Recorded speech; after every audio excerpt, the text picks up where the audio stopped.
नमस्कार, मैं पवन वर्मा सर हमारे यूट्यूब चैनल गुरु पाठशाला में आप सबों का स्वागत करता हूं। इस चैनल को आप लोग लाइक शेयर सब्सक्राइब कीजिए और इस पे दिए गए अध्ययन सामग्री से लाभान्वित होइए। धन्यवाद। कक्षा 10वीं गणित का जो पाठ्यक्रम है उसमें कुल 15 अध्याय हैं, जिनमें वास्तविक संख्या, बहुपद, दो चर वाले रैखिक समीकरण, द्विघात समीकरण, समांतर श्रेणी, त्रिभुज, निर्देशांक ज्यामिति, त्रिकोणमिति का परिचय, त्रिकोणमिति का अनुप्रयोग, वृत्त, रचनाएं, वृत्तों संबंधित क्षेत्रफल, पृष्ठीय क्षेत्रफल और आयतन, सांख्यिकी, प्रायिकता, बिंदुवार निर्धारित अंक आप देख पा रहे हैं। इन सभी अध्यायों का क्रमवार और विस्तृत अध्ययन सामग्री गुरु पाठशाला के माध्यम से आप लोगों के उपलब्ध रहेगी, जिससे आप लोग लाभान्वित होंगे। प्रिय छात्रों, कक्षा 10वीं गणित के विषय का जो विषय है दो चर वाले रैखिक समीकरण। दो चर वाले रैखिक समीकरण ऐसे समीकरण होते हैं जिसमें दो चर हों। इसका मानक रूप ax plus B Y plus C बराबर 0 होता है, जिसमें a और b बराबर नहीं होते हैं 0 के। कक्षा 9वीं में हम लोग ने एक चर वाले रैखिक समीकरण को पढ़ा था। कक्षा 10वीं में दो चर वाले रैखिक समीकरण को पढ़ना है। दो चर वाले रैखिक समीकरण यदि हम दो ले लेते हैं तो उनको रैखिक समीकरण का युग्म कहते हैं। उदाहरण के लिए जैसे हम दो समीकरण एक्स प्लस वाई बराबर 2, एक्स माइनस वाई बराबर 0 ले लेते हैं तो इसका मतलब ये दोनों समीकरण मिला के एक युग्म बनाते हैं। रैखिक समीकरण को हल करने की जो विधियां हैं वो बीजीय विधि और आलेखीय विधि है। बीजीय विधि के अंतर्गत प्रतिस्थापन विधि, विलोपन विधि और बीजगणन विधि से हमें कक्षा 10वीं में चर का मान ज्ञात करना है, सीखना है। यदि हम समीकरण का योग पे ध्यान दें तो इसकी जो स्थिति होती है, इसका जो हल होता है उसका 3 तरह का हल होता है। हम जैसे देख रहे हैं समीकरण 1 a1x plus b1y plus c1 बराबर 0, समीकरण 2 a2x b2y प्लस c2 बराबर 0। तो इनका जो स्थिति होगा, पहला स्थिति होगा अद्वितीय हल, फिर कोई हल नहीं और अनंत अपरिमित रूप से अनेक हल। अद्वितीय हल की स्थिति में a1 बटा a2 बराबर नहीं b1 बटा b2, a1 बटा a2 बराबर b1 बटा b2 और बराबर नहीं है c1 बटा c2, तो ऐसे समीकरण का कोई हल नहीं होता है। a1 बा a2 बराबर b1 बाय b2 बराबर c1 बाय c2, तीनों बराबर हों तो इसी समीकरण का अनंत या अपरिमित रूप से अनेक हल होता है। छात्रों, दो चर वाले रैखिक समीकरण बनाने की जो बीजगणितीय विधि है उसके अंतर्गत आज पहला विधि हम लोग प्रतिस्थापन विधि से बनाना सीखेंगे।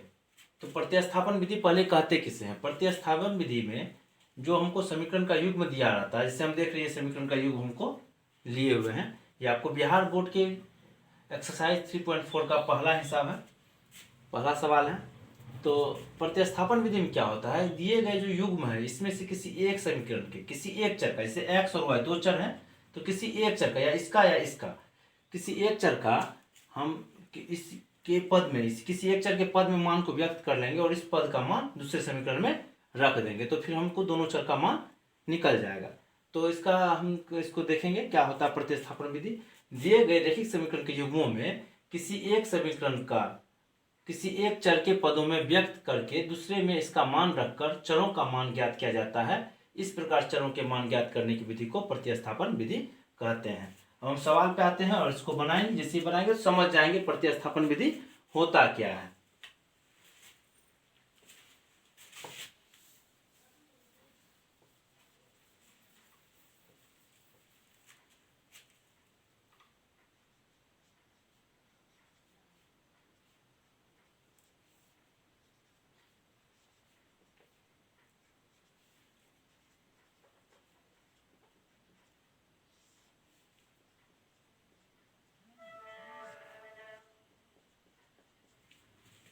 बिहार बोर्ड के एक्सरसाइज 3.4 का 3.3 का पहला सवाल है। तो जैसे हमको समीकरण युग्म दिया गया है तो इसमें से इसको हम पहला समीकरण मान लेंगे, इसको दूसरा समीकरण मान लेंगे। अब एक पहला समीकरण से हम लेते हैं समीकरण 1 से x प्लस वाई बराबर 14। अब हम या तो x के चर में इसको रख लें या y के चर में इसका हम रख लें। यदि हम x का रखते हैं तो y प्लस में इधर माइनस हो जाता है। इसको हम समीकरण 3 मान लेंगे। अब इस समीकरण 3 का जो मान है, क्योंकि ये जो x का हम पद का जो मान निकला है ये समीकरण 1 से निकला है, तो ये जो x का मान है इसको हम समीकरण 2 में रखेंगे। यदि हम समीकरण 2 से किसी चर का मान लिए होते तो उसको समीकरण 1 में रखते। तब हम लिखेंगे यहाँ पे समीकरण 3 का मान समीकरण 2 में रखने पर।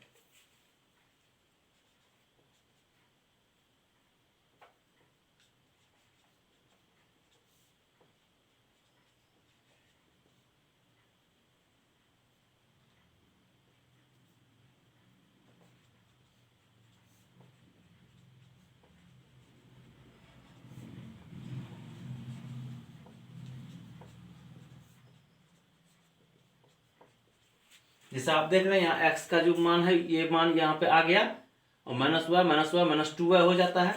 और ये 14 प्लस में इधर जाएगा माइनस में, इधर माइनस माइनस माइनस कैंसिल, 2 गुना में इधर जाएगा भागा में 10/2 5। तो y का मान देखिए निकल गया 5। अब इस y का जो मान हमको निकला है उसको हम समीकरण 3 में लिख देंगे।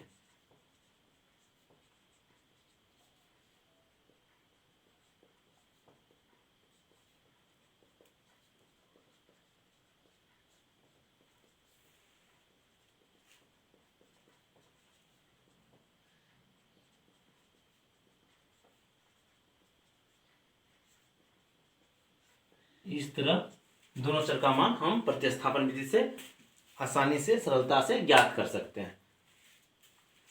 इस सवाल में आप देखिए एक बार फिर से समझते हैं। x plus y 14, x minus y बराबर 4, इसको समीकरण 1 और इसको समीकरण 2 मान लिए।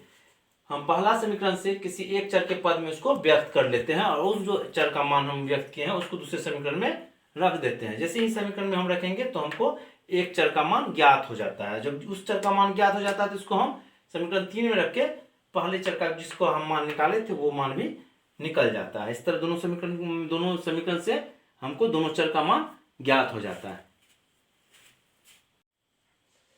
अब दूसरा सवाल लेते हैं प्रतिस्थापन विधि से, वही 3.3 का ही सवाल है। दूसरा सवाल s माइनस टी बराबर 3, s/3 t/2 बराबर 6। तो समीकरण 1 और इसको समीकरण 2 मान लिया। इसी विधि प्रतिस्थापन विधि से इसको भी हम देखेंगे। तो लिखेंगे समीकरण 1 से s माइनस टी बराबर 3, s बराबर 3 प्लस टी, ये समीकरण इसको हम 3 मान लेंगे। अब इस समीकरण का मान जिसे हम बताए थे इसको दूसरे में रखेंगे।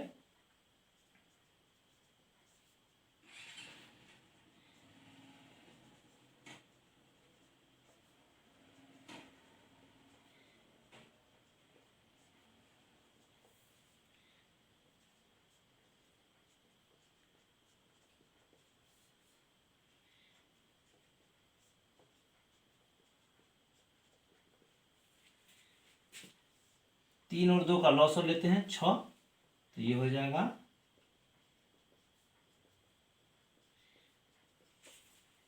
3 दूनी 6, 2t प्लस 3t बराबर 6 गुना 6 36। अब ये 6 प्लस में इधर माइनस में हो जाएगा, 3 2 5, 5t बराबर 36 माइनस 6, 5t बराबर 30, t बराबर हो जाएगा 30/। अब t का जब मान निकल गया तो इसको हम समीकरण 3 में रख देंगे।